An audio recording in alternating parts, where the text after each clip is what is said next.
You're listening to Black Parents Aging, where we help you navigate caring for aging loved ones.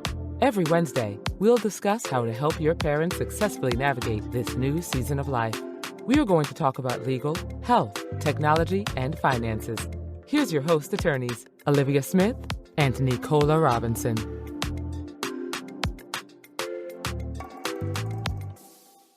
Hi, everybody. Welcome back to another episode of Black Parents Aging. I am your host, Nicola Robinson. Today, we're going to talk about exercise.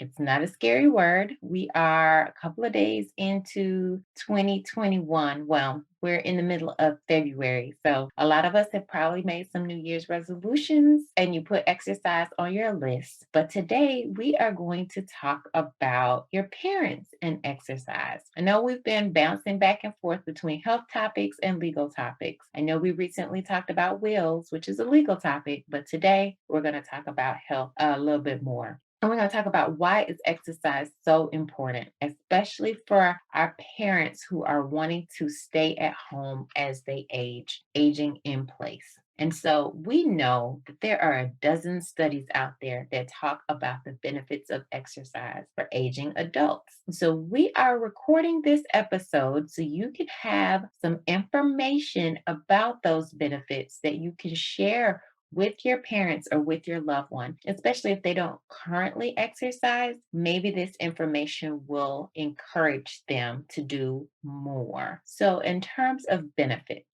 when we exercise, we maintain mobility and we maintain strength, which translates into an improved ability to do everyday activities. And so when you think about everyday activities such as walking, going up and down steps, maybe, cutting the grass or working in their garden, over the long run, regular exercise increases the chances of living longer. And this is partially because exercise is proven to preserve cardiovascular health. And this being February health, we're talking about heart health a lot this month. So you can see the direct relationship between exercise and cardiovascular health. And then exercise, and you guys, previous episodes, we've already talked a little bit about dementia and even depression. But exercise can prevent or delay the onset of dementia and depression and even cancer. And so when regular exercise is done, you actually reduce the risk of early heart disease and early stroke. And those are the types of things that we definitely want to make sure that we are doing everything we can to kind of delay the onset of those things. I mentioned cancer. So there is a CDC study out there. The CDC, Center for Disease Control and Prevention, says that being physically active actually lowers the risk of developing breast cancer, bladder cancer, colon cancer, esophageal cancer, kidney cancer, lung cancer, and stomach cancer. So we're talking about quite a handful of cancers that can be reduced just by exercising. And it's a given, but exercise can help people manage their weight, and that helps reduce the risk of developing type 2 diabetes. Or, in Black communities, we call it the sugars. So we want to talk to our parents about the fact that exercise can help reduce cancer, diabetes, and so many other illnesses. But I wanted to take a quick note also and talk about attitudes and beliefs around exercise. We have so much out there about exercise. There is all kinds of videos, and there's these quick, do this 4 minutes or less, it'll make your life better type promotional stuff out there too. There is one study that was published in the Journal for National Medical Association that says attitudes and beliefs around exercise among elderly African Americans in urban communities. In this study, it is and it's an older study, don't get me wrong, but it's still definitely worth mentioning. In this study, it said that older African Americans are less likely to exercise compared to their white counterparts. So, we already know that the deck can be stacked against us with all of these medical illnesses as African Americans. When you start talking about diabetes, and you start talking about hypertension, those, or even as you guys learned from previous episodes, vascular dementia, the deck is stacked against us. Those hit our communities super hard. And then when you talk about studies saying that we're less likely to exercise, that's a problem, guys. In that study, it also found that African American focus group participants uniformly preferred group exercise compared to exercising at home. Which I know right now with COVID, group exercise is probably not an option, but it's definitely something to think about. Maybe getting your parents a membership at a YMCA or a facility that specifically caters to aging Americans and aging adults. And they also found that for some reason, a lot of people rejected walking as a feasible option because of safety concerns. So, depending on where your parents are in their physical health, they probably won't look at walking. Now, I am an avid walker, and most of the people that I walk with, well above my age, they are 65 and above out in this community. And I love walking in the mornings with my neighbors because I get to see how they're progressing and what they're doing. And especially with COVID, it's really the only contact we sometimes can get. So I love to see the older adults in my community because they have a very active walking group that walks in the morning. But back to this study. So, when you have conversations with your loved ones about the benefits of exercise, suggest finding a walking partner for them or maybe some type of group exercise class. I used to be a member of the YMCA forever and ever. I grew up at the Y. I'm a YMCA baby. And they had the Silver Sneakers group. And I know that there are other gyms and other fitness facilities that have groups just like that, where if your parent may not be a walker, they could do the group classes and they modify the classes based on your physical fitness. So I know that they had some classes where you were doing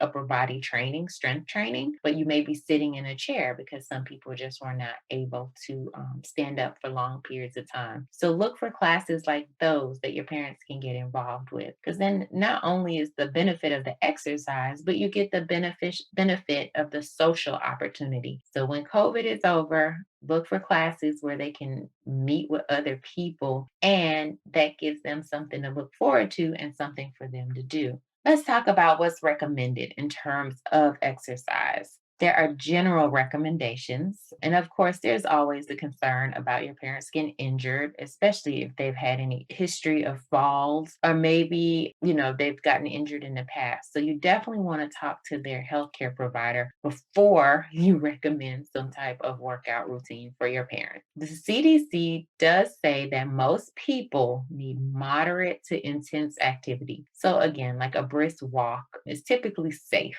That is something that people generally can agree is a safe form of exercise for most people. Also, physical activity reduces the risk of falling. So that helps in terms of balance and cognition. So if your parents are not at risk for falling currently, you may want to suggest them taking up walking to help prevent falling in the future. So how much exercise do they need? For older adults, the CDC recommends at least 150 minutes of moderate to rigorous intensity aerobic physical activity and 2 or more days a week of strength training per week.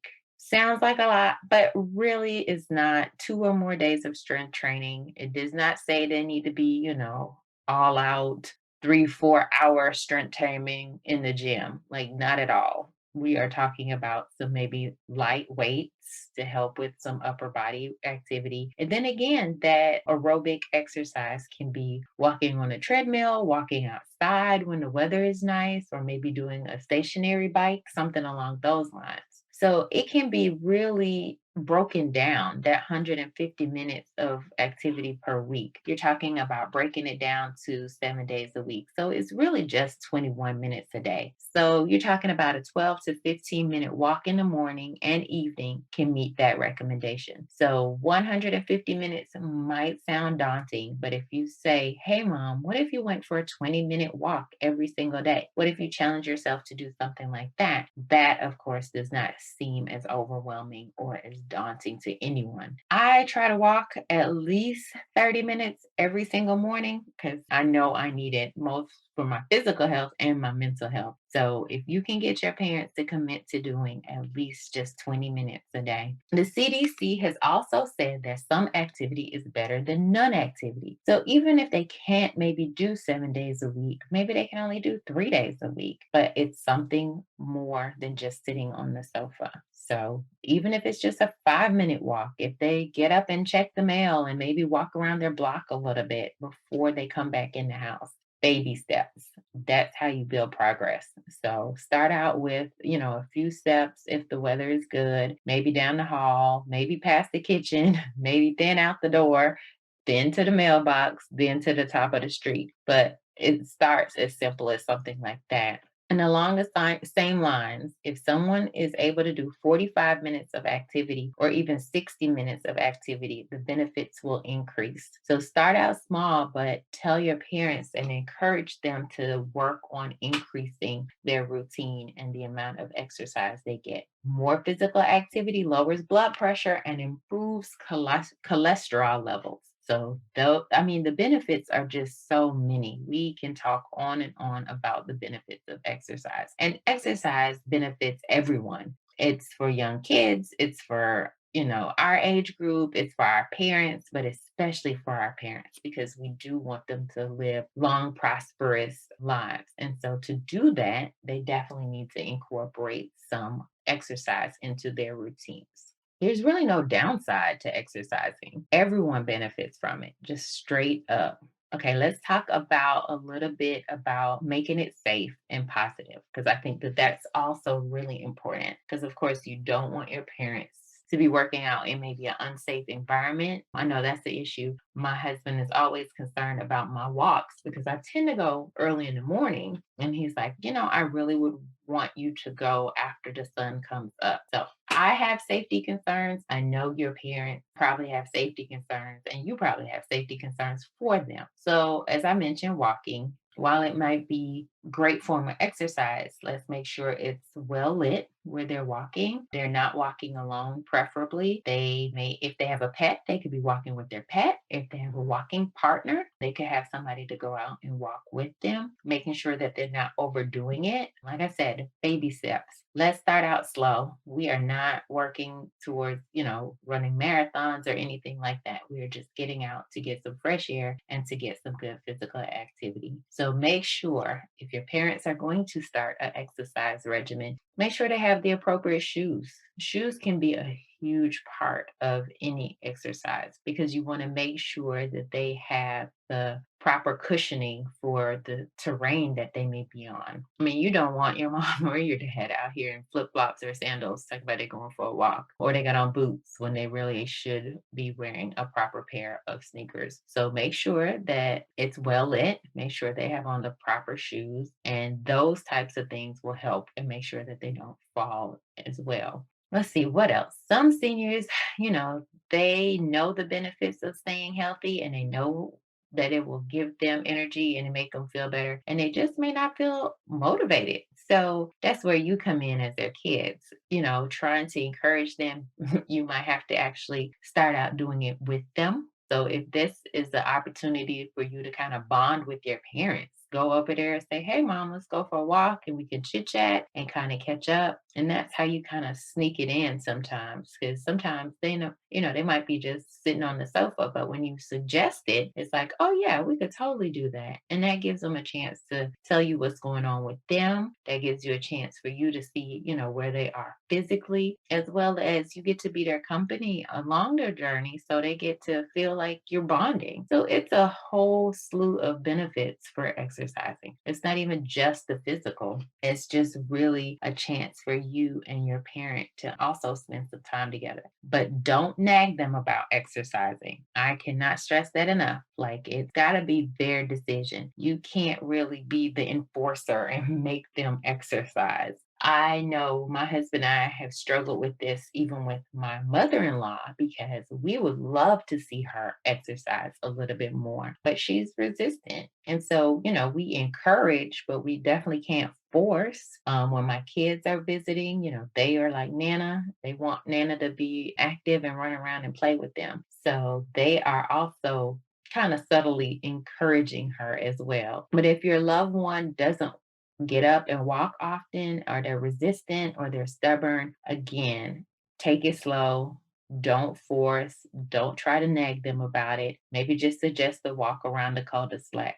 Something really simple. If you have a tech savvy parent, buy them a Fitbit or a smartwatch. Get them an Apple Watch. See if they can close those circles. And that might be something that they find enjoyable and motivating. And these devices help, track their steps, give them goals that they can work on, and they can share their steps and activities with you so you can see what they're up to. And so that kind of gives them some way of feeling connected to you. Some of the smartwatches I know have fall detection technology, which would be great. So that way, as early as possible, you can get whatever help you need for your parent. So that's kind of a dual benefit. Keep that in mind, especially around like their birthday. You don't want to be like, here, get this watch, go exercise. Make it a present and say, hey, I got you this. So you can keep track and show them all the cool technology and all the stuff that they could probably do with their watch.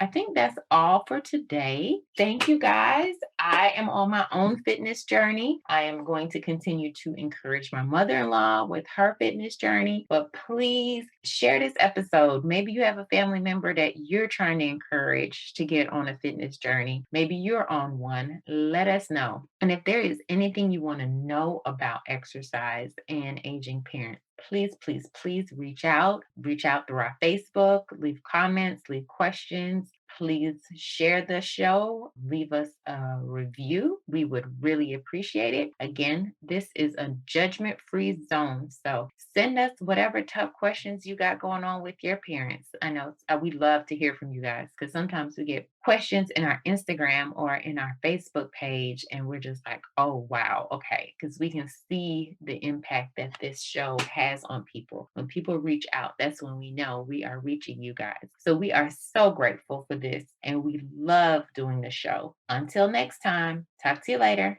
Bye-bye. Thanks for joining us this week on Black Parents Aging. Check out our Facebook group at Black Parents Aging, where we go live to answer your questions. For more info on today's topic, check out the show notes on our website, srlawgrp.com. If you know someone who could benefit from today's episode, please share a link to the show. Subscribe to the show to catch new episodes and leave a review. Until next week.